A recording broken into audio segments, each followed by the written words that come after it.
This is episode 192. On this week's show, Welcome to Jumpstart Your Joy, all about a podcast 6 ways to lean into joy even when it feels really hard. To help you This is actually a repeat, look back episode in from other people's a couple lives. of years ago from season 2. This is your host, and Paula there's something Jenkins. about it that I think it deserves a repeat at this time. For one, it's interesting that it has started to trend on Pinterest, which is kind of bizarre, but if you want to find me over there, I'm at Jumpstart Joy because I need a shorter name there.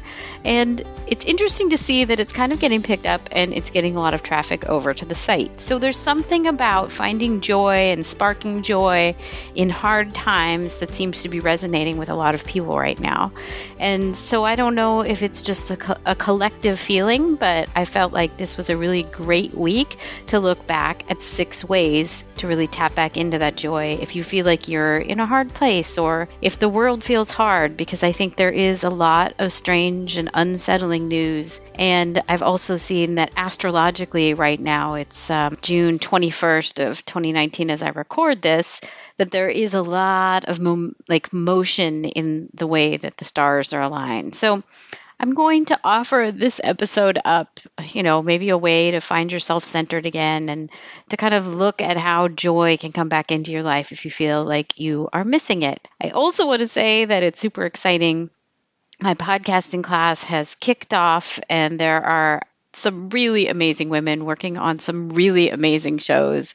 And in our first week, we talk about what is our why and why do we do this? And so I do tell the story of how I have been brought to joy. And I feel like joy is a muse. And, sometimes it's easy, and you'll hear me talk about it in this episode. Sometimes it's easy to play with joy and, it's the happy, lighthearted side of it. And then sometimes there's these times, like I describe in this week's episode, about it's harder, right? Like it feels like the world is hard or things are difficult and you really want to find your way back to it. But the muse of joy is really hard to cling on to. So I think you're really going to enjoy this, and I'm really glad you're here. If you're new, welcome. I'm so glad that you're here at Jumpstart Your Joy. It's a podcast that comes out every Tuesday, and it started in 2015. I love doing this show so much. It really has changed my life, and I love getting to talk about joy every week with all of you. If you want to find out more about the show, the website is jumpstartyourjoy.com, and if you want to find out more about this specific episode, you can find the show notes at jumpstartyourjoy.com/6 ways. So that's the number 6, and ways is plural. And there's a few links over there to past episodes that I talk about. While you're over at the website, you will see at the bottom of the show notes and everywhere else that my newsletter, my weekly newsletter, is called 3 Things Thursday. It comes out on Thursdays. And what I do each week is I take a look at the inspiration, intention, and action around a specific topic that has to do with joy and give you guys kind of some writing prompts, a meditation prompt. It depends on the week, but it's really something that comes from my heart, and I love doing it. If you want to get a flavor for it, what those look like, and maybe you want to sign up and get in on the fun and the joy of it, you can go to jumpstartyourjoy.com. And this last week, I published one of the newsletters as a blog post. So you can see what it looks like, decide if you want to sign up. And it's just, it's just really what's on my heart. And I love sharing it with you guys. And sometimes it's a deeper dive on what the episode this week has been about. But sometimes it's just inspiration as it hits, and then I give you guys an intention to think on and some action to take to bring more joy into your life, in the world, or in other people's lives, which is, of course, how we end every guest interview. So I hope you guys are having a great summer, and let's just jump right into, finding joy in uncertain times. In the midst of a shifting world, I have felt fairly weighed down recently. And in this episode, I'm going to talk about how it takes real courage to follow a muse like joy in hard times, and how following love and following joy in our own hearts is more important now than ever before. I've spent a long time thinking over some of the events of the world recently. And there was a little brief pause there for a couple weeks at the end of last year where I just decided to take a break and see what happened. I've found that joy has felt somewhat awkward for me recently. But yet it still is beckoning me on. And at the same time, when you turn your attention to any topic, such as joy, which I have for the last 67 shows now, your eyes become open to something in a new way. And in my mulling, in my exploring, in my pondering of joy over the last month or so, and what it means in this maybe new and uncertain time, I found a lot of uplifting quotes and thoughts from others that I wanted to share with you as we kind of go into this solo cast about joy in an uncertain time. So I'll get into that in just a little bit. Before we get there, I want to say welcome and thank you for listening. If you want to subscribe to the show, Jumpstart Your Joy is on all of the major podcasting syndication spots. Of course, iTunes, Google Play Music, iHeartRadio, Player FM. If you want to search for Jumpstart Your Joy, you can subscribe, and then you'll get each weekly episode delivered right to your mobile device, which is super handy if you are on the go. So please leave a review if you're going to subscribe as well. If you want to follow along, and there are some really great quotes from other people, so just pop on over to the website at jumpstartyourjoy.com/episode 67, and the links will be there and waiting for you. Some exciting announcements. In episode 66, I gave a call out to 2 of the graduates of my Jumpstart Your Podcast class, and there's 2 more. I'm so excited. It's so much fun to see these great podcasters coming out with their first episode. So first is Julie Neal, and she is the host of the podcast Mother's Quest, a show where she shares about the magic and mess of motherhood and invites guests to join her in an interview format. It's wonderful. She's had several amazing guests, and you can find her podcast at mothersquest.com. Congratulations, Julie, for launching your show. And another dear friend, Christine Petty, literally just launched her show, which is called Free Her Spirit, which is also the name of her website. And it's all about women's spirituality. It's where feminism meets the divine and mystical meets the mundane. I love her show, and I encourage you to check it out at freeherspirit.com. And I know you're really just going to love both those shows. There's a lot of heart in both of them. Congratulations, Christine. If you're curious about starting your show, you can come on over and join my very free Podcasting Fundamentals class on my website, jumpstartyourjoy.com, and it'll give you a great idea of the basics of what it takes to create a podcast. And you'll get on the VIP list to hear about when I open the next class of Jumpstart Your Podcast, which is the name of that class, in this year. So let's get on to the official episode. Over the past couple of months, I've been weighed down with kind of this feeling of ick. I know a lot of us are feeling it, and there's definitely been this air of uncertainty over 2016, both in, political, and I want to be careful here because I don't consider my podcast at all to be a political show. If anything here, I'm talking about kind of what happens to us in kind of a mental health space as a result of world events and political events. So there's some of that, and I don't really mean to take a political stance, but of course that's nearly impossible not to. In this political landscape, I'll put it out there and say that I feel like the shift that has come about with Trump has been somewhat unsettling. So at first, when these things started to become apparent and I started to feel the ickiness of it all, I was torn by the importance of feeling joy. Like, was joy still relevant in this world when it seemed like there were much more, and I'll use air quotes around, important things to worry about? Are rights going to be reversed? Are people going to be put on a registry? Like, these things seemed weighty and more deserving of my attention than the idea of joy. And it really did lead me to question, is following joy still a relevant cause? Did following joy have a purpose? And when there were so many other things that felt very real and deserving my attention. There were specific causes and specific events to attend and very real things to do that made me wrestle with the place that joy played in my life. Now, if you're a longtime listener, you know that I often talk about following joy, even when it's the hardest choice to make, and how following joy is not a naive choice. I think this is one of the things that comes up in having joy as a topic for a show or as, a platform for anything, is that oftentimes people misunderstand Jumpstart Your Joy is not simply about the very easy, naive angle of joy. It's not about the Pollyanna choices of just being happy and upbeat all the time. It's acknowledging that joy is a choice. And my favorite quote on this topic is from Henry Nouwen, and it is, "Joy does not simply happen to us. We must choose joy and keep choosing it every day." I love that quote so much because it really is like a touchstone for me.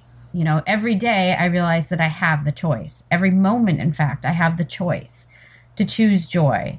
You know, I can choose love or I can choose fear. And I feel that love and joy are very synonymous with each other. The very story behind this podcast is that I chose joy after the traumatic birth of my son.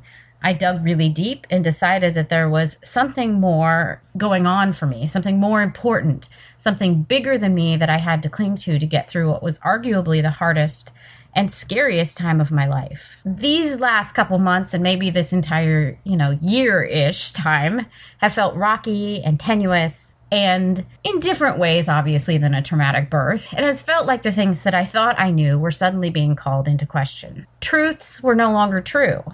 Equality, love, acceptance, hospitality, connection, all of these things that I would identify as core values, all of it was feeling tenuous. And I was starting to feel, like many of us have, I was starting to feel hopeless. Michelle Obama, of course, tapped into that feeling. And I think she said it so very nicely in her talk with Oprah. We feel the difference now. See, now we are feeling what not having hope feels like. Hope is necessary. It's a necessary concept. And Barack didn't just talk about hope because he thought it was a nice slogan to get votes. He and I and so many believe that what else do you have if you don't have hope? What do you give your kids if you can't give them hope? End quote. And so how do we dig in and find hope when it feels too hard? A similar question, because I feel like joy and hope are so closely knit together, is how do we find joy when it feels too far away or it feels too hard? As with any muse, and I would say that joy has invited me in and it's kind of my muse, it's fickle. It's easy and fun, and sometimes it's really simple. And other times it throws us a curveball and it's elusive. It hides from us. And it seems almost cruel in its teasing. This season has felt that way, like joy is hiding and like it's elusive and like it's teasing me a little bit. Joy is there somewhere, but she's hard to find. And just as with any muse, after mulling over the question of, should I continue to follow this thing when it seems so improbable right now? That this thing now seems simple and naive and possibly out of touch. Should I continue to follow it? And the answer is, and always is, yes. You should follow it. You should pursue it. Yes, now more than ever, when joy is hard to find and seems like she's an arm's length away, right now is precisely the time to keep following joy.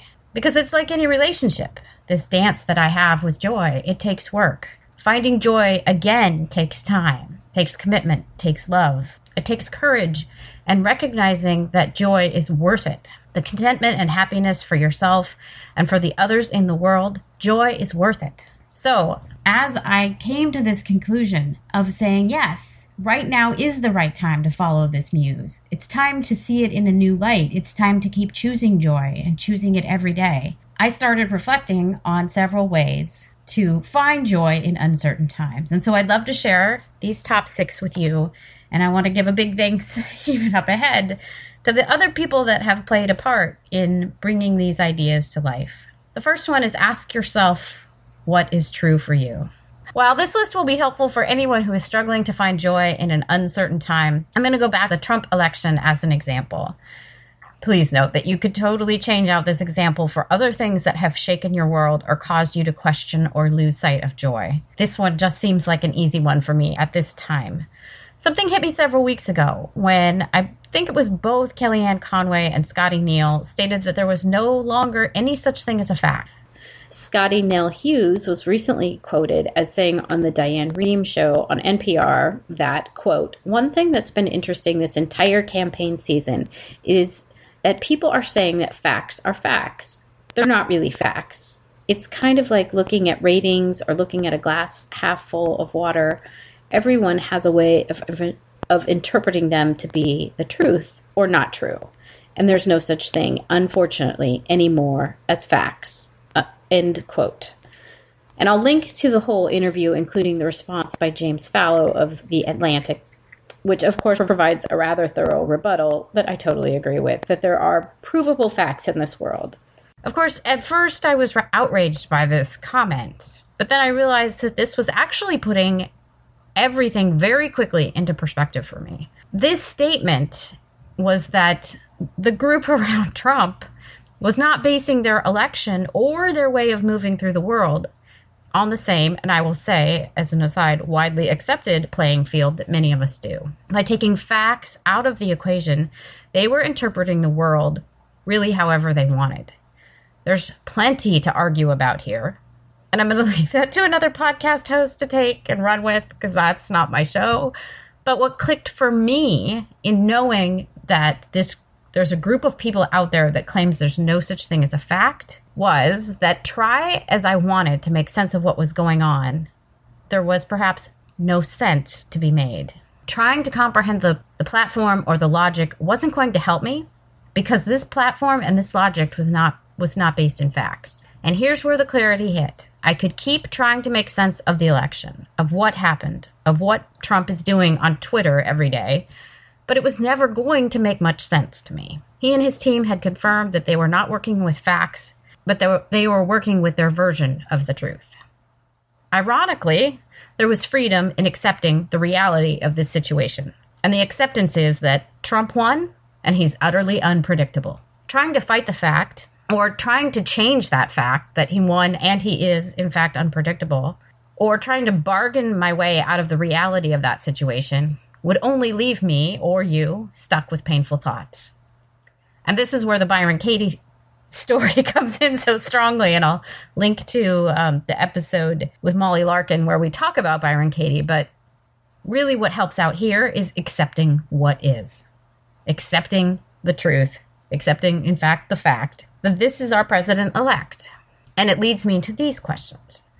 If I accept what is, what can I identify as being true for me? Instead of getting stuck in my head over what ifs, what matters to me? If I ask myself, do the same things matter to me that mattered at the beginning of 2016? Yes, those same things matter. Do I still believe the same things as I did at the beginning of 2016?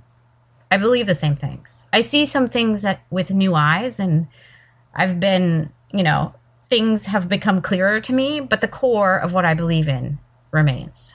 If you look at whatever feels uncertain and whatever this period of time is that you cannot, or you're having a hard time finding joy, what can you see if you look at what is true for you? What is true for you in this moment?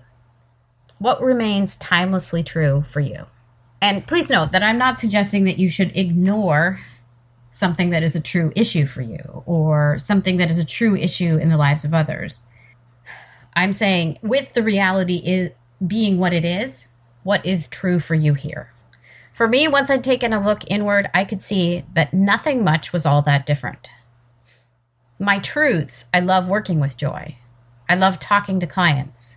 I love my son. I love my husband. I appreciate hard work. I actually love project management as well. I know equality matters. I know feminism matters. Black lives matter. Marriage equality matters. Loving people matters. And being kind matters. I can still care very deeply about all of this, no matter what else has changed in my outside world. I know that the inside is still true. Those things still matter, and no one can take those things from me. So what is true for you? In this first step, I would say write it down. Look deep into your own heart. Feel what you feel, and take notice. So that's number 1. What is true for you? Number 2, it's perfectly okay and natural to grieve and feel sadness at the same time you feel excitement or joy. Here's another thing that I realized in having sat with hard times, whether it be having been divorced 12 years ago, going through a traumatic birth, or even this past election cycle. Change of any size is an emotional roller coaster. Judging your own emotions or trying to force yourself into feeling only one thing is denying the fullness of your experience. If you start to deny the fullness of that experience, what often comes up is a bunch of shoulds. And you'll hear your inner critic making judging comments like, if you were really upset about whatever this thing is, you should do this. So recognizing that it is completely natural to have more than one emotion at the same time is a really lovely acknowledgement, and letting yourself feel the fullness of both is also acceptable. So that is number 2. Number 3, see joy as an act of defiance and self-care. When things feel uncertain, and especially if they are being made to feel uncertain by people in power or by people who are wanting to control others, it's often true that they are purposefully working with fear in a powerful and manipulative way. If we fear for our safety or our way of life, or we feel challenged at some of our values, and when we feel like what we know to be true is being called into question, then we often turn our attention to that thing, whatever that fear is. And that's what starts to get a good deal of our attention. It's very hard to turn your attention to anything else when fear has been brought into the equation. Fear and the spin it can take on your life can put anybody and all of us collectively into a place of complete overwhelm. So to walk away from joy at that time, and to let go of joy, to let go of our sense of purpose, and to give in to that fear, then allows that to be the new status quo. So making space to follow the things that bring you joy often means that you're also making space to follow the very important things in your life.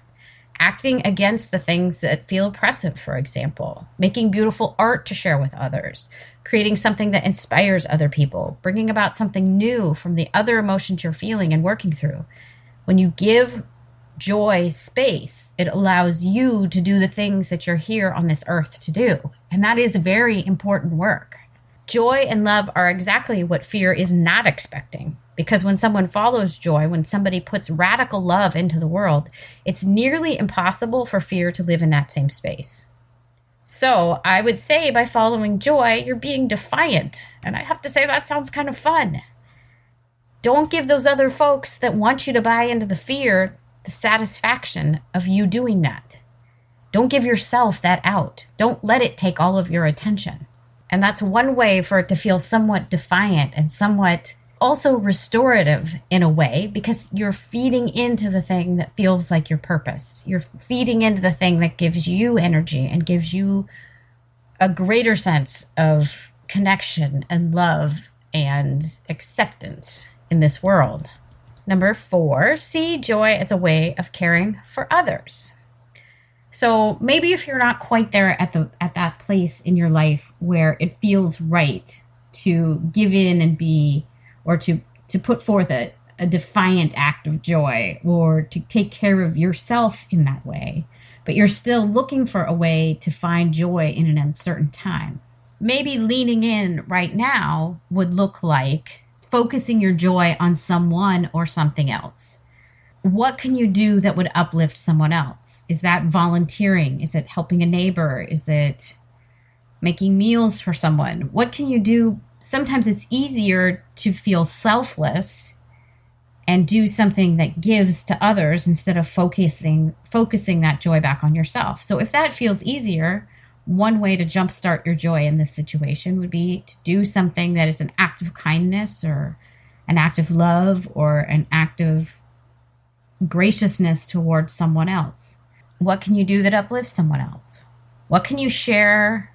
Where can you share something you're good at or inspired by with someone else? And I mean this in a really real and active, tangible way, not a share a story on Facebook way. There was a whole lot of serendipity involved with the pieces that came together for this episode. And as I was looking at number 4 of seeing joy as a way of taking care of others and looking at it as an opportunity to put a greater good and a greater joy into the world, my friend Helen McLaughlin sent out an email where she reflected on taking care of each other as a way of leaning into greater joy during this time. And so she wrote in her email, which I will link to, she sends out this lovely weekly email about her observations of life, and they really are all just delightful. But here's what she says. The writer Steve Edwards tweeted last week, "Taking care of each other is also subversive. Subversive not because it's disruptive or inflammatory, Subversive because it's truly revolutionary, because it's the least expected and most radical modus operandi in a divided country, which, by the way, is looking more and more like a divided world. Taking care looks different for different people. You can trust yourself to make the right call, to know what's needed for whom and when. If you take care of her or him, and seeing that heals my heart in some way, your decision to take care had a much greater impact than you could have imagined. Your taking care restored my faith in goodness. What I'm learning is that every act of love is part of social change. You are improving society by improving life for even one person. Don't undersell your heart's best work. And I love what Helen is saying here, because it recognizes that oftentimes when you do something in an act of caring for another person, it really amplifies joy in an exponential way. It helps the person, it brings joy to yourself, and then it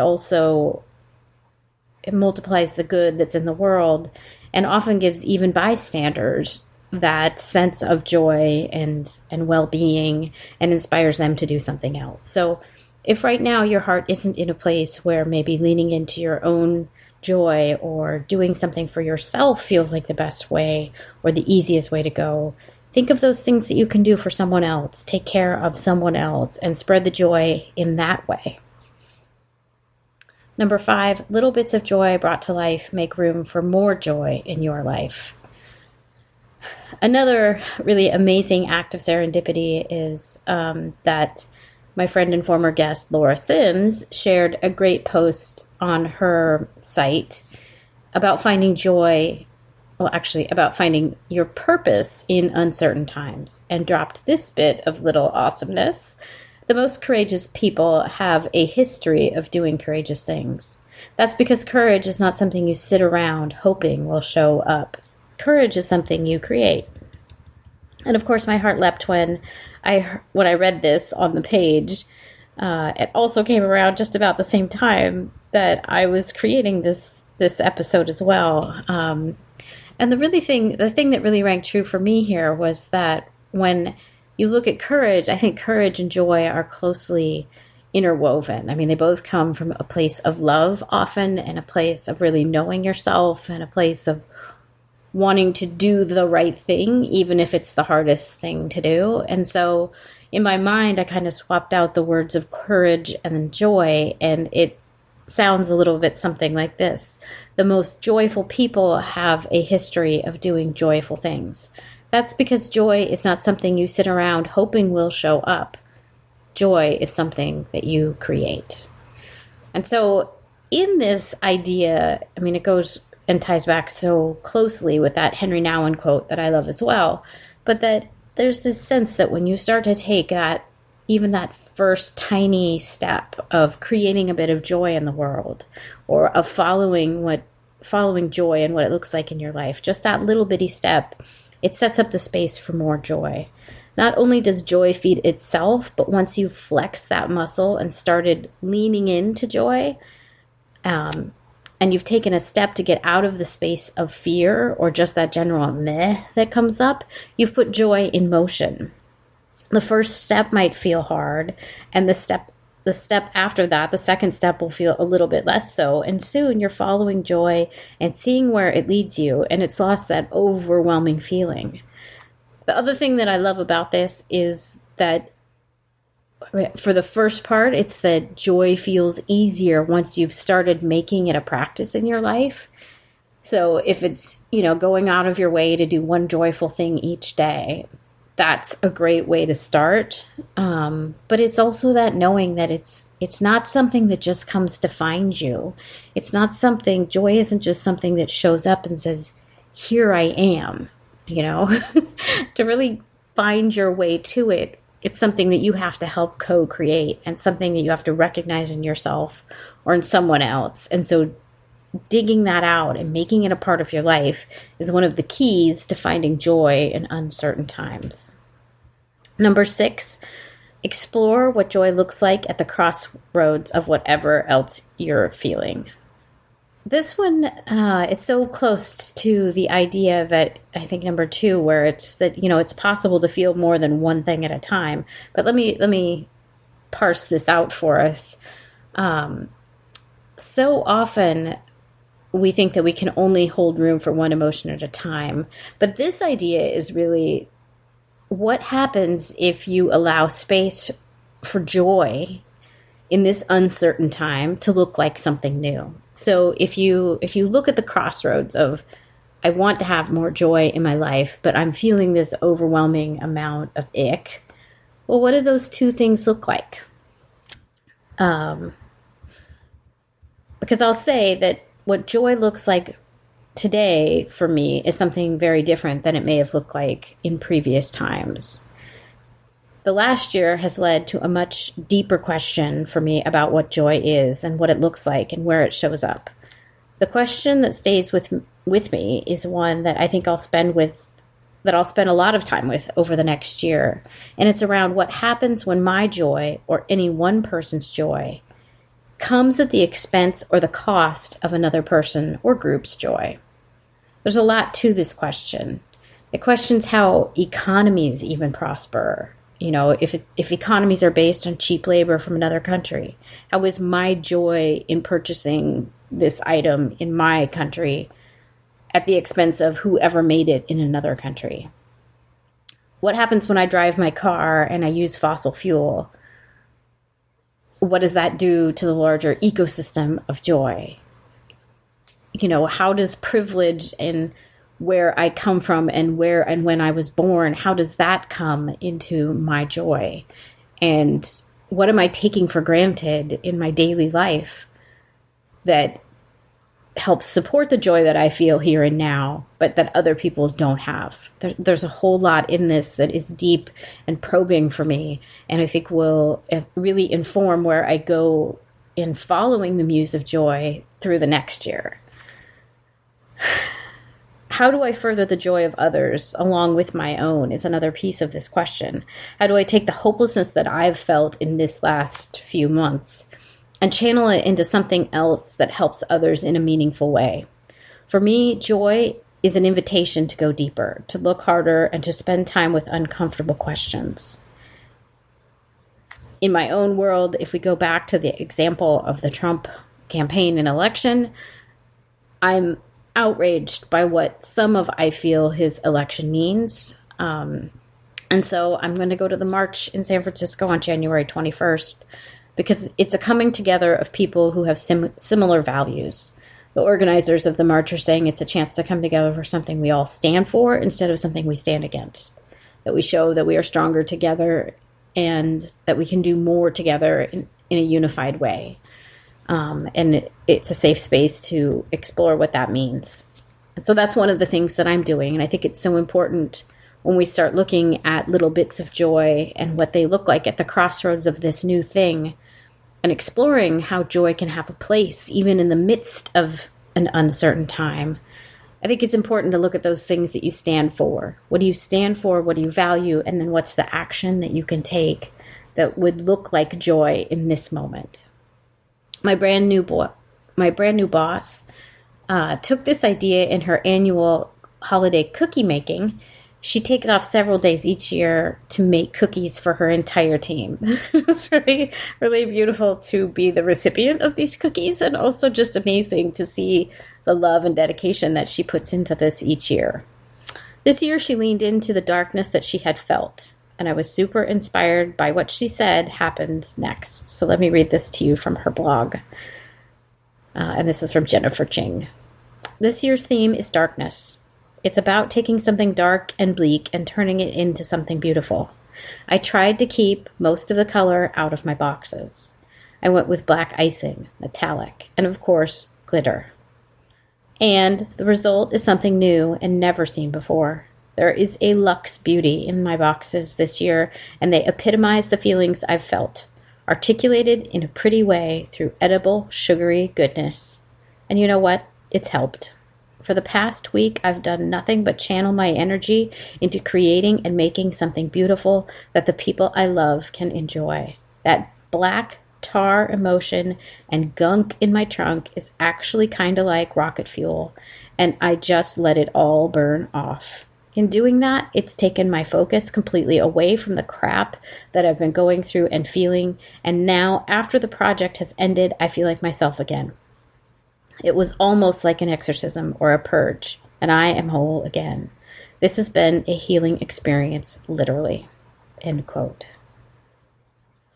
So if you take this idea that you can look for joy at the crossroads of whatever the new emotion is, whatever this uncertainty is, and give joy the room and the expanse and the space for it to become something new. It doesn't have to be what it had been before. It doesn't have to look exactly as it has before.